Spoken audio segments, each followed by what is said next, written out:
As manufacturers, we're all saying, well, maybe we can harmonize a few things between manufacturers. You know, maybe there's a way of doing an XY. Maybe if we define where our color points are in a CIE color space, we can all hit the same color points.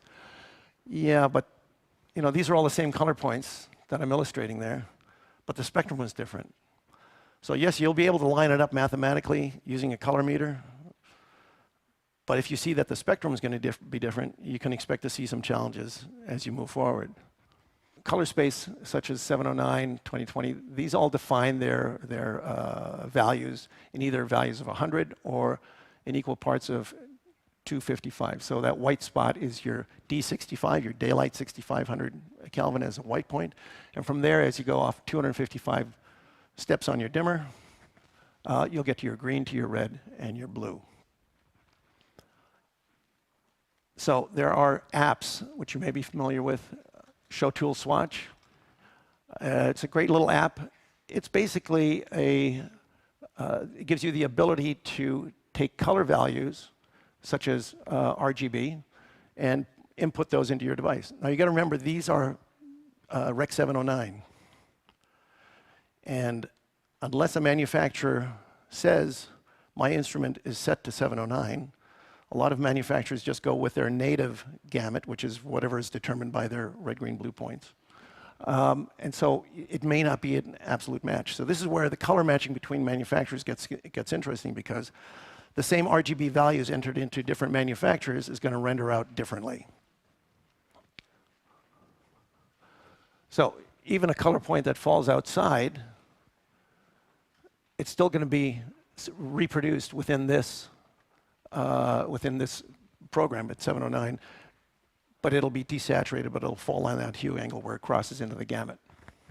Lead gels have a similar app where you can actually define XY coordinates. And again, our instruments will actually go into that and give you an XY coordinate, and you should be able to match it up. Now, it's independent of gamut because it takes into account the entire CIE color space. So in many respects, XY is a good way of trying to get to certain points, but you still need to be aware of what the actual spectral distribution is to make sure that they're all going to match up. So that's sort of a display on what ours looks like. It's very straightforward and simple. You simply put in the data that the field outputs. ESTA, the Entertainment Services and Technology Association, also known as PLAZA in the UK, they're suggesting that we as manufacturers adopt the Kodak ProPhoto color space system. It's a rather large gamut. The only thing that's awkward is that it uses a white point that's tungsten. All the gamuts have a native white point that's daylight. And when we asked them, why did you choose this? And I went, I don't know, just it seemed like nobody said anything about it. So I said, well, okay, we're saying something about it. So we need to go back to what the original gamut was, D65. This way it's across the board. All the gamuts share the same white point. All they do is expand it from there. So I think that's going to happen. They're all, ESTA is part of the technology group now at the ASC as well. And so I think we're going to be, these are all things that are in flux right now. But what it is calling for, I think we're going to be moving more and more to mapping in XY because it's independent of the gamut as well. But later on, you still, between manufacturers, want to define a gamut. So this is where we're getting to the point where we really feel that we need to be able to give that kind of selection. So in our case, Rec. 709, P3, and Rec. 2020, including ESTA. So once those are selected in the software, all the color points map within that gamut. And if you take that profile to a board, and the other manufacturers are also in the same gamut, and their profile goes to the board, when a board op dials up a Kelvin temperature, the likelihood of them being close together is going to be much higher than what we currently have. Same with colors. the likelihood of them getting closer together is going to be better. You may see slight desaturation levels. So we're hoping that XY is going to give us a little more color matching between manufacturers, but we also know that there's still a lot to do with the overall spectrum. So one of the things that we've done is we've tried to go ahead and we'll put in, we call them camera LUTs, but they're really profiles. You can pick the Alexa, the Venice, or the DXL, the VariCam. And once you put that in, then essentially we're trying to give you a neutral white starting point. So we take that part of the equation out of it so you don't have to at least worry about, is my skin tone going to be right? We had John Schwartzman, ASC, do a picture up in the UK, in London. It's a Christmas Story coming to a theater near you. And there they went ahead and they really put it through its paces. So they're shooting on the Panavision DXL. Everything around the actors was our freestyle systems, harmonized to the camera. Outside the set, backings were done with sky panels. Sky panels were brought in through windows, through shears and things. So wherever there wasn't a direct influence on the skin tone, that was in the background. It was not an issue. But they went with the original DI. There wasn't a lot of tweaking. And the colorist just said, what'd you guys do? I was expecting to do a lot more. And he played with it, and John came back and says, no, just go back to the original DI. That's exactly what we wanted. So we know that the damn thing works. And so now it's a matter of, having the luxury of time to do the camera test ahead of time to make sure that whatever workflow you're choosing as a cinematographer to work in, that you have the ability to at least test for these features and make sure that they work within the context of the way you're working. XY color matching, think it'll work. RGB, that's another way of blending colors, and hopefully that'll, if we all harmonize on gamut, that should work out. So really, summarizing this, color indexes provide some information, but not enough actionable data. That's really unfortunate. We need to understand these differences in gamut and how we want to work in post, because we now have the ability to actually set that in the instrument. We need to be aware of what is defined as white Kelvin. Every manufacturer says, yes, well, of course we do a full spectrum white. You got to take a look at it. You got to do the test. A handheld spectrometer will show you what that spectrum is. You'll be able to compare it to another manufacturer and then test for it. XY is maybe a step in the right direction, but you're still going to need some correction necessary.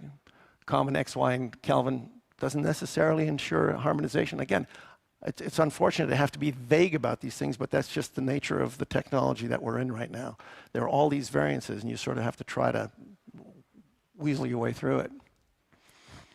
LED's fixture gamut determines the degree of color saturation it can produce. So if it's a very large gamut, or if it's got multiple color points that pushes it out to the outside extremities of the CIE color chart, you may see those colors. But again, you may lose those colors as well, depending on if you're in 709. You can go to all the trouble of showing your director all these wonderful colors, and it goes into 709. None of those colors are there. They're all desaturated. So do you want to set up a false expectation, or do you want to just show them what you're actually going to work with? It's a political decision. And the big question then is later on, if this goes into the next, say, 20 years from now, you want to retime the film, are you going to go back to the 709 data that you had? Or as a cinematographer or the author of the image, are you going to say, whoa, I can actually go much broader now, but now it's a different picture? So those are creative and almost political issues that have to be resolved, because you now have this ability, or in the wrong hands of someone who's not associated with the film at all, and the film is supposed to be a low-key, low-saturated production, and now suddenly it goes Technicolor, and you go, wow, it completely distorts the original intent of the cinematographer. So those are some of the areas of concern that we have. In the old days, they were called lamp operators for a reason. You needed to know how to operate a lamp. Carbon arcs was a skill set that had to be learned, and we've come full circle. We need lamp operators. We need people who actually understand what is gamut. We need to have people who understand what is spectrum, because when a cinematographer is trying to solve problems, as a lamp operator, you may have the answer once you understand what the issue is. So I went through a film school education, but I came out of the photochemical world. That was 32 years ago, 34, 30, well, 40 years ago. But it set me up to having to think about what the film is seeing, and now we have to understand what is the camera seeing. And the fact that we have these two variables now, a light source that has color signs and a camera that's got color signs, that's a challenging act. And so that's where a lot more testing has to come in. And again, as lamp operators, the more you understand of what is tunable, the easier it is going to be to address the issues with the cinematographer who's looking at it going, the hell kind of instrument you bring me here? You can't do this and you can't do that. He said, trust me, watch. And then you can go in and correct it. So it's really, really important. So we're actually running workshops in Los Angeles. We did this, and we also did it in New York, where we actually go in and train the technicians on what these computers are now capable of doing. So it's no longer a switch on off and place the lamp. No, now you're actually operating this fixture way beyond what you've ever done before. So having this kind of knowledge, I think, is going to be very important. So just as Rembrandt and Vermeer chose their pigments carefully, today's cinematographers have to choose their spectral palettes just as carefully. When you think about Rembrandt, I mean, he worked with like 7 pigments, maybe, something like that. He was very particular. You can identify a Rembrandt just by analyzing the pigments. And when you think about that time in history in Amsterdam, there were a lot of people running around making pigment. And these guys were very particular because they were such honed-in artists. They knew what they could rely on, and they didn't just nilly-willy mix stuff together. Good broad spectrum white light goes a long way in solving color rendering. Think of your lighting element, your lighting instrument, as a white light generator, and also think of it as a device that can generate colors. And you have to sort of decide, am I choosing this because of its capability of producing the white that I need? Or am I trying to do something that's very colorful now because there are some great instruments that will hit color points but really not do well in white? So, and there's cost involved in all these things. So if you want to do one that does everything, you can expect to be paying the higher price on these things as well. But there are a lot of choices now. From being 5 manufacturers for lighting instruments, we're upwards of 200, and the quality range is all over. So as a cinematographer, you're seeing all these brushes that are so exciting. You go, that's a great size. I could use it for this and this and for this task. But remember, each one has its own embedded pigment. And unless you test for it, that's what's going to bite you in the ass in production and sitting there in post going, the hell was, where did that come from? So these are the things we need to keep in mind. So workflow gamut is very important because it's going to influence your limitation.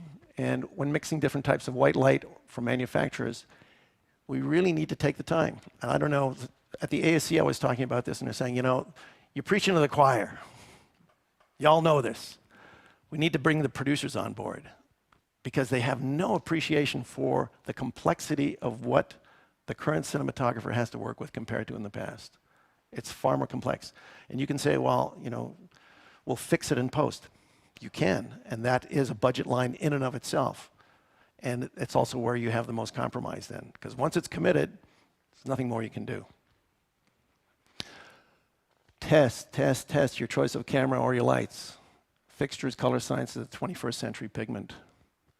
Fixtures are the brushes. Choose your pigment wisely or suffer the consequences when color grading.